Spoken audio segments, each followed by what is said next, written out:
The gloom that follows, the small town of Somerville was a peaceful and quiet place, or at least it seemed that way on the surface. The people were friendly and the scenery was beautiful. But beneath the tranquil facade, there was a darkness lurking. The darkness had been there for as long as anyone could remember, but the locals didn't talk about it. No one wanted to admit that something sinister was at work in the town. Things began to change, however, when the new family moved in. The parents and their 2 children seemed like normal people, but they had an aura of darkness around them.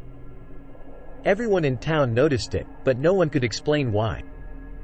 As the weeks went on, strange things began to happen. People began to have strange nightmares, and some even reported seeing strange creatures in the woods. Even more unusual, the new family was never seen during the day. They only left the house at night. The townspeople were getting anxious. They wanted to know what the family was up to. Some of the braver ones decided to investigate the house.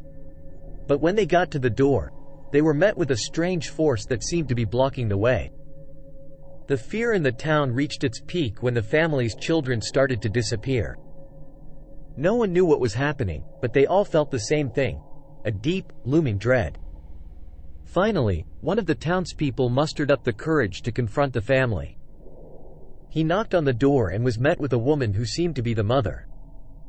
When he asked her about the missing children, she simply said, "They are with the gloom that follows."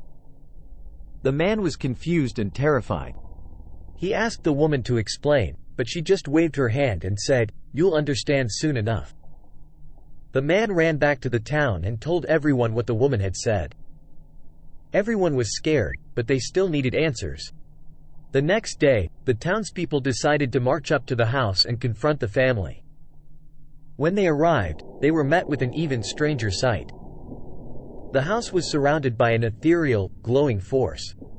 Inside the house, the family was standing in a circle. They were chanting something, and the townspeople could feel a strange energy in the air. The townspeople watched in shock as the family raised their hands and summoned a dark, spectral being. The being seemed to be made of shadows and fog, and it had a strange, otherworldly power. The being looked at the townspeople and spoke in a strange, ancient language. The townspeople were terrified and ran back to the town. But the darkness had followed them. It had taken the form of a fog that seemed to pervade the whole town. Everyone was filled with dread, and the townspeople knew that the darkness had come to stay. The family was gone, and the town was left with a deep, lingering gloom. The people of Somerville had been living with the darkness for years, but now the darkness had finally found its way into their home. It was a darkness that would never leave.